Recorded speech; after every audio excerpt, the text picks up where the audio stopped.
नमस्कार मित्रों, स्त्री विमर्श और प्रेमचंद की पहली कड़ी आपने सुनी। उसके आगे की चर्चा अभी। प्रेमचंद विषम परिस्थितियों में तलाक का पक्ष लेते हैं, किंतु अपने विस्तृत कथा साहित्य में वे यही चाहते हैं कि स्त्री पुरुष इस प्रकार एक दूसरे के विश्वास को बचाते हुए जीवन यापन करें कि तलाक की स्थिति न आए। इससे संतति सबसे अधिक प्रभावित होती है। मन्नू भंडारी रचित उपन्यास आपका बंटी के 3 दशक पूर्व प्रेमचंद इस समस्या को सोच चुके थे। प्रेमचंद मानते थे कि मां का स्थान सर्वोच्च होता है। उनका कहना है, नारी मात्र माता है और इसके उपरांत वह जो कुछ है वह सब मातृत्व के उपक्रम मात्र। मातृत्व विश्व की सबसे बड़ी साधना, सबसे बड़ी तपस्या, सबसे बड़ा त्याग और सबसे महान विजय है। किंतु प्रेमचंद उसी माता का जीवन सफल मानते हैं जिसका पुत्र सुपुत्र हो। उनका कहना है, सपूतों के जन्म से माता का जीवन सफल होता है। प्रेमचंद यह भी स्वीकारते हैं कि मातृ ऋण से उऋण होना कठिन है। मातृ ऋण से उऋण नहीं हुआ जा सकता। उनका कहना है, माँ के बलिदानों का प्रतिशोध कोई बेटा नहीं कर सकता, चाहे वह भूमंडल का स्वामी ही क्यों ना हो। माता, तू धन्य है। तुझ जैसी श्रद्धा, तुझ जैसा विश्वास देवताओं को भी दुर्लभ है। प्रेमचंद के इस विचार को स्वामी विवेकानंद की सोच का प्रश्रय मिलता है। स्वामी विवेकानंद के अनुसार पश्चिम की नारी पहले प्रेयसी है, फिर पत्नी, फिर माँ, जबकि भारत की नारी पहले माँ है, फिर पत्नी, इसके बाद प्रेयसी। यह एक बुनियादी अंतर है। प्रेमचंद ने स्त्री विमर्श के सामाजिक वैषम्य को न केवल उभारा बल्कि प्रतिकार भी किया है। शालीनता, विनम्रता, अनुगमन, सेवा भाव और सबसे अधिक यौन शुचिता का आग्रह केवल स्त्रियों के प्रति होता है, पुरुषों के प्रति नहीं। पत्नी की बुद्धिमत्ता हमेशा अवहेलना पाती है। प्रेमचंद का क्षोभ इस प्रकार प्रकट होता है। हम छोटे छोटे कामों के लिए तजुर्बेकार आदमी खोजते हैं, लेकिन जिसके साथ हमें जीवन की यात्रा करनी है उसमें तजुर्बे का होना ऐब समझते हैं। प्रेमचंद का काल नवजागरण का काल था। नारी आंदोलनों के परिणाम स्वरूप शताब्दियों से कुरीतिग्रस्त, कुंठाग्रस्त नारी मुक्ति की सांस लेने लगी। स्त्री शिक्षा तथा स्त्री पुरुष के अधिकारों में समानता को समाज ने स्वीकारना शुरू कर दिया। बाल विवाह, अनमेल विवाह, वृद्ध विवाह, वेश्या समस्या, पर्दा प्रथा, विधवा विवाह आदि विषयों पर गंभीरता से विचार और उन्मूलन के प्रयास आरंभ हुए, जिनका समावेश प्रेमचंद की रचनाओं में हुआ। वे इस बात से दुखी रहते कि स्त्रियों से ही सारी अपेक्षाएं क्यों की जाती है। पुरुष पूर्णतः स्वतंत्र है, क्यों? वे कहते हैं, पुरुष हो जाने से सभी बातें क्षम्य और स्त्री हो जाने से अक्षम्य हो जाती हैं। युवतियां कितने अरमानों से ब्याह कर लाई जाती हैं और फिर कितने निरादर से महल में बंद कर दी जाती हैं। उसका भाग्य पुरुषों की दया के अधीन है। प्रेमचंद विवाह के आदर्श, स्थिर और पवित्र रूप को ही स्वीकृति देते हैं। उनका कहना है, विवाह का सबसे ऊंचा आदर्श उसकी पवित्रता और स्थिरता है। पुरुषों ने सदैव उस आदर्श को तोड़ा है, स्त्रियों ने निभाया है।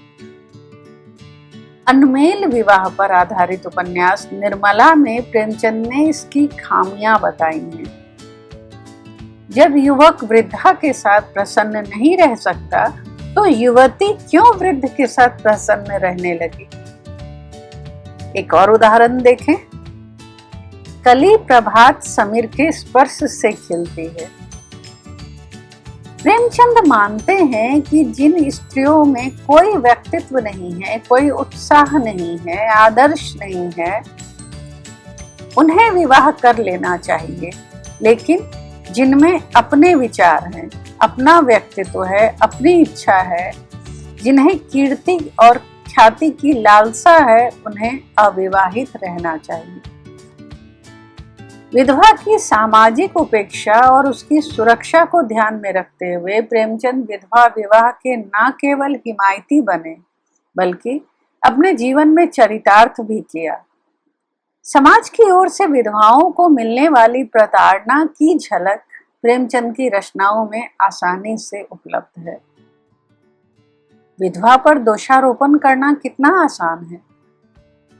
औरत अबला होती है, एक रक्षक के बिना उसका जीवन सुख और शांति से नहीं कट सकता। मित्रों, प्रेमचंद ने निश्चल दैवीय अथवा शाश्वत तथा आत्मिक प्रेम को सदैव स्वीकारा। उनकी दृष्टि में प्रेम का आदि भी सहृदयता है और अंत भी सहृदयता है। वे कहते हैं, प्रेम मानव जीवन का श्रेष्ठ अंग है।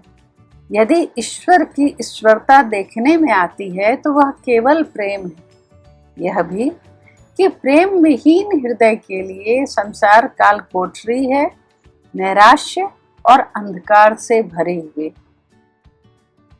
प्रेमचंद ने प्रेम का आग्रह अवश्य किया है, किंतु यौन सुचिता को दांव पर लगाकर नहीं। उन्होंने स्त्री अधिकारों की सदैव पैरवी की, किंतु भारतीय संस्कार भुलाकर, कुराह चलकर नहीं, जो वर्तमान समय में स्त्री मुक्ति के केंद्र में है। साठोत्तरी सुधारकों ने स्त्री देह की मुक्ति को चाशनी में लपेटकर स्त्री विमर्श का जामा पहना दिया है। उन्होंने प्रेम के नाम पर शारीरिक स्वतंत्रता और स्वच्छंदता के बीच की लकीर मिटाने की जो कोशिश की, वह कम से कम भारतीय संस्कृति के लिए अग्राह्य है। डॉक्टर आम्बेडकर भी स्त्री अस्मिता की रक्षा एवं उत्थान के लिए आजीवन संघर्षरत रहे, किंतु स्त्री के दैहिक प्रदर्शन को उन्होंने भी अनुचित माना।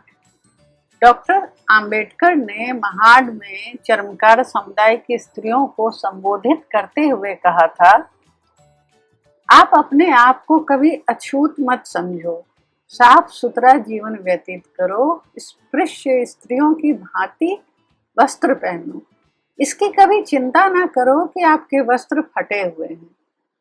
इसी प्रकार मालाबार की परिया समुदाय की स्त्रियों को उन्होंने समझाया था, तुम अपने शरीर को नंगा क्यों रखती हो और अपनी जांघों को क्यों नहीं ढकती। दुनिया में कहीं भी औरत तुम्हारी तरह आधी नंगी नहीं रहती है, यह बुरी बात है। तुम अपना सम्मान बढ़ाओ और कपड़े पहनने के ढंग को बदलो। दूसरे दिन उनसे मिलने आई पड़िया स्त्रियों ने ढंग से कपड़े पहन रखे थे। राष्ट्रकवि मैथिली शरण गुप्त ने भी आधुनिक महिलाओं की उन्नति पर अधिक बल दिया। तत्कालीन समाज के पुरोधा जानते थे कि स्त्री शिक्षा के बिना सारे प्रयास व्यर्थ हैं और उनमें आत्मविश्वास जगाना नितांत आवश्यक है। गुप्त जी ने कहा भी, विद्या हमारी भी न तब तक काम में कुछ आएगी, अर्धांगिनियों को भी सुशिक्षा दीना जब तक जाएगी। मैं फिर से दोहराती हूँ, विद्या हमारी भी न तब तक काम में कुछ आएगी, अर्धांगिनियों को भी सुशिक्षा दीना जब तक जाएगी। प्रेमचंद ने स्त्री अस्मिता की, दैहिक सुरक्षा की सदैव चिंता की। वे पुरुषों की दोहरी नीति से दुखी और उस जाल में फंसने वाली स्त्रियों के लिए सदैव चिंतित रहे। वेश्यावृत्ति के लिए उन्होंने पुरुष समाज को ही दोषी ठहराया। उन्होंने अपने पात्र के मुंह से कहलवाया है, स्त्री हारे दर्जे की दुराचारिणी होती है अपने सतीत्व से ज्यादा उसे संसार की किसी वस्तु पर गर्व नहीं होता और ना ही वो किसी चीज को इतना मूल्यवान समझती है। उन्होंने नारी चरित्रों को कर्म, शक्ति और साहस के क्षेत्र में नर के समकक्ष प्रस्तुत किया और नारी अस्मिता एवं कोमलता को अक्षुण्ण रखने की कोशिश की। वे मानते थे कि नारी हृदय धरती की भांति है, जिससे मिठास भी मिल सकती है और कड़वाहट भी। प्रेमचंद का साहित्य उन तमाम तथाकथित आधुनिक स्त्री चिंतकों के लिए उदाहरण प्रस्तुत करता है जो नारी को सशक्त बनाने के लिए चारित्रिक पतन की यह कहकर हिमायत करते हैं कि चरित्र की बातें पुरातन पंथियों का ढोंग है। राजेंद्र यादव ने हासिल शीर्षक से एक आत्मकथात्मक कहानी लिखी जिसका नायक कहता है, नारी क्या है, सिर्फ एक बहता हुआ सोता, उसे तो बहना ही है। अगर आप कुछ मिनट उसके किनारे अपनी थकान मिटा लेते हैं, 2 घूंट पानी पीकर अपनी लंबी यात्राओं पर निकल पड़ने के लिए तरोताजा हो जाते हैं, तो इसमें बुराई क्या है? ना ही इसमें कुछ गलत है, ना अनैतिक। भाड़ में गई नैतिक मर्यादाएं और शील चरित्र, यह हमारा सारा लेखन इन्हीं बंधनों के खिलाफ ही तो विद्रोह है। मित्रों, नारी विमर्श में नारी के अधिकारों, उसकी मुक्ति एवं स्वतंत्रता के प्रश्न में उनकी यौन सुचिता का सवाल भी महत्वपूर्ण है। समाज में बढ़ते बलात्कार की घटनाओं को पुरुष की बीमार मानसिकता मानते हुए प्रेमचंद ने कर्मभूमि की स्त्री पात्र मुन्नी के व्यक्तित्व को जितने सशक्त रूप में उभारा, वह विमर्श का सार्थक मुद्दा है। लेखिका अनामिका भी इज्जत शब्द को देह के एक भाग तक सीमित नहीं मानती। प्रेमचंद ने स्त्री के बांझपन के कारण उसकी उपेक्षा के खिलाफ भी आवाज उठाई थी, जो आज भी स्त्री से जुड़ी बड़ी सामाजिक समस्या है। वे मानते थे कि स्त्री संतानहीन होकर भी पुरुष के लिए शांति, आनंद का एक अविरल स्रोत है। लेखिका मृणाल पांडे उन्हीं मुद्दों को विमर्श का हिस्सा बनाती रही। एक और महादेवी वर्मा, आशा रानी वोहरा, अनामिका, मृणाल पांडे और मन्नू भंडारी व कई अन्य सशक्त आवाजें हैं जिनके विमर्श की विशद रूपरेखा हमें प्रेमचंद के लेखन एवं उनके आचरणों में मिलती है, जो स्त्रियों की मौलिक एवं आधारभूत समस्याएं हैं और जिनसे उबरने की छटपटाहट हम में से हर एक के अंदर है। कमलेश्वर ने भी स्त्री की मुक्ति का तात्पर्य पुरुष हो जाना या पुरुषोचित गुणों को स्वीकारना नहीं माना है, वरन स्त्री के खोल से बाहर आकर मनुष्यत्व की दिशा में अग्रसर होना है, माना है। स्वामी विवेकानंद ने कहा था, आदर्श स्त्रीत्व का अर्थ पूर्ण स्वाधीनता है। सतीत्व आधुनिक हिंदू नारी के जीवन की केंद्रीय भावना है। पत्नी एक वृत्त का केंद्र है जिसका स्थायित्व उसके सतीत्व पर निर्भर है। वह विवाहित हो या कुंवारी, जीवन की हर अवस्था में अपने सतीत्व से तिल भर भी डिगने की अपेक्षा जीवन की निडर होकर आहुति दे दे। यही अपेक्षा उन्होंने पुरुषों से भी रखी है। वर्तमान में स्त्री विमर्श के संदर्भ में प्रेमचंद के विचार, उनके जीवन दर्शन तथा आचरण पर चर्चा करना, उनके दृष्टिकोण को समझना इसलिए प्रासंगिक है क्योंकि पिछले कुछ वर्षों में पाश्चात्य लहर में बहते कुछ पुरोधाओं ने नारी मुक्ति के नाम पर नारी की यौन शुचिता को मजाक बनाकर रख दिया है।